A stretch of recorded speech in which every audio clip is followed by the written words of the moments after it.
السلام عليكم.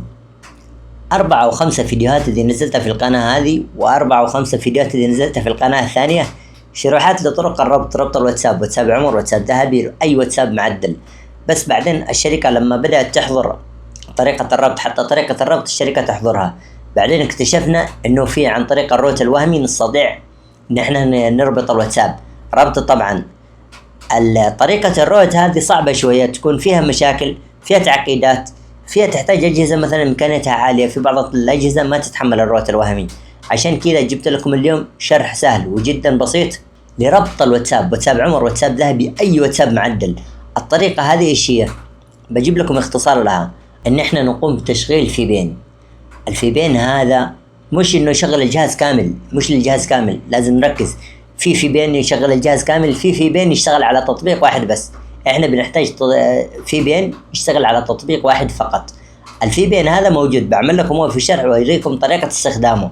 لما نستخدم الفيبين هذا على الواتساب المحدد هذا فقط، نستطيع من خلاله تفعيل الواتساب عمر، واتساب ذهبي، كل الواتسابات طبعا تتفعل. انا جربتها على عدة واتسابات وتفعل الطبيعي. طبعا الارقام القديمة، الارقام الجديدة، اي رقم حتى لو الرقم كان من اول محظور لازم بالطريقة هذه يشتغل عادي طبيعي، ما في اي مشكلة. لازم قبل كل حاجة قبل ما نبدأ بالشرح نفعل الواتساب العادي الأساسي، نقوم بتفعيله. بعد ما نقوم بتفعيل الواتساب الأساسي ونشغله طبيعي ما في أي مشكلة، بعدين نرجع نعمل الطريقة ونربط الواتساب الأساسي بواتساب عمر أو الواتساب الذهبي أو أي واتساب، طبعا كل الواتسابات. طبعا هذا الشرح أنا مجربه، أنا ما بجيب لكم فكرة ولا شرح إلا وأنا مجربه. دعوني أوريكم الشرح كامل. هنا أنا ما بجيب لكم روابط عشان تنزلوا واتسابات معينة، أي واتساب في راسك تنزله. هنا بذهب لجوجل وأقوم بتنزيل الواتساب الذهبي، فريسيم قلط واتساب، هذا هو الواتساب الذهبي. طبعا في منه عدة ألوان، أنا بقوم بتنزيل الواتساب الذهبي هذا.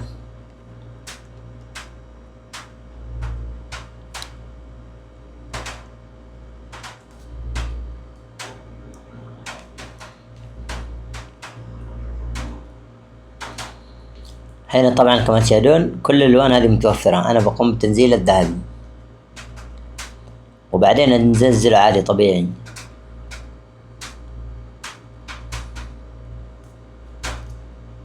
هذا الواتساب بيتنزل. بعد ما يتنزل أقوم بفتحه تثبيته عادي طبيعي.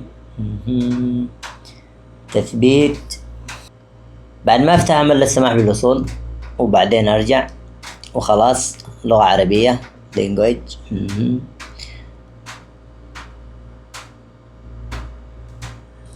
ربط كجهاز مصاحب. طبعا الآن نزلت الواتساب العادي ونزلت الواتساب الذهبي. الواتساب العادي عندي مفعل من أول، الواتساب الذهبي هذا هو. بقوم بالخروج منه والذهاب للتطبيق فيبين. أنا أقوم بتنزيل تطبيق فيبين. طبعا أي تطبيق بيدعم في فيبين يدعم التشغيل تطبيق واحد نستطيع تنزيله، مش لازم هذا. أنا بس ما أعرف إلا هذا التطبيق اللي يقوم بتشغيل تطبيق واحد. هنا كما تشاهدون بقوم بتنزيله وتشغيله. دعوني أوريكم كيف تستخدموه لكي يقوم بتشغيل تطبيق واحد فقط. ركزوا معي. هنا كما تشاهدون هذا هو الواتساب، أفتحه، هذا الفيبين قصدي. بعدين أعمل له هنا سماح،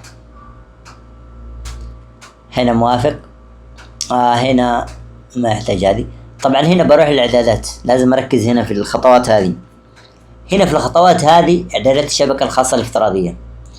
هنا كما تشاهدون مرر نفقا فقط للتطبيقات المحددة كما تشاهدون. بعدين هنا حدد التطبيقات، في 8 تطبيقات محددة بقوم بإلغائها كامل.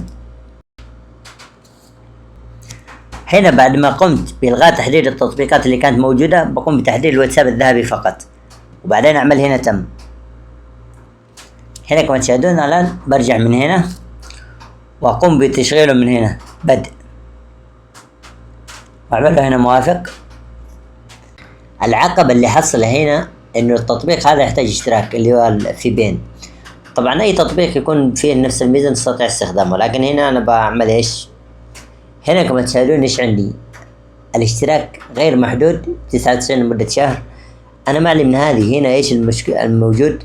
التجربة 7 أيام، هذه ولا هذه؟ أنا بختار هذه مثلا وأقوم بالاشتراك. ما بياخذ مني الرصيد حاليا، الرصيد حاليا ما ياخذه مني.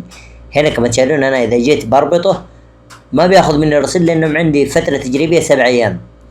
اذا كملت ال7 ايام بياخذوا مني الرصيد، لكن انا بشترك واستخدم التطبيق وبعدين الغي الاشتراك فقط. هنا كما تشاهدون بعمل اشتراك، خلاص هنا تم الاشتراك. اعمل هنا لا شكرا. خلاص الان عندي ايش؟ بروح بتشغيل التطبيق هنا عندي ايش؟ يمر على تطبيق واحد اللي هو الواتساب. هنا انتظروا يشتغل الان. خلاص الان كذا اشتغل، هنا العلامة موجودة. بروح لنفس المكان واربط الجهاز. هذا الواتساب الذهبي، بقوم بتصوير الرابط هنا، وهنا كما تشاهدون بقوم بربطه الان.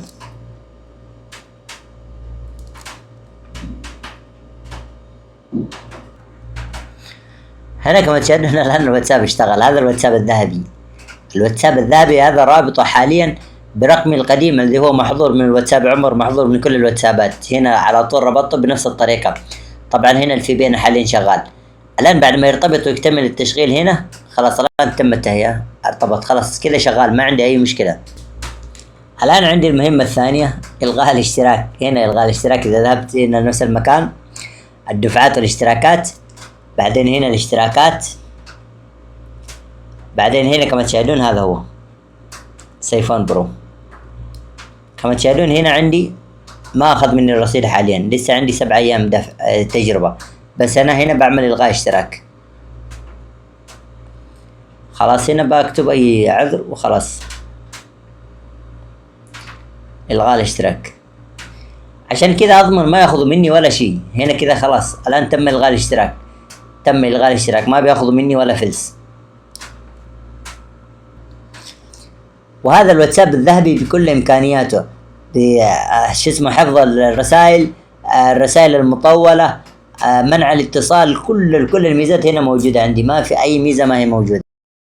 طبعا طريقة الربط افضل من التشغيل المباشر، لانه طريقة الربط تضمن لنا الرسائل تكون محفوظة في الواتساب الاساسي. عشان كذا اذا صار في اي مشكلة الواتساب المعدل اللي هو واتساب عمر او الواتساب الذهبي، او انه تعطل، او انه ما حصلنا تحديث، او انه انحظر، او انه جاله اي سبب للتعطل، بيكون عندنا كل شيء محفوظ في الواتساب الاساسي. على طول مباشرة نحذف الواتساب هذاك ونشتغل مع الواتساب الاساسي.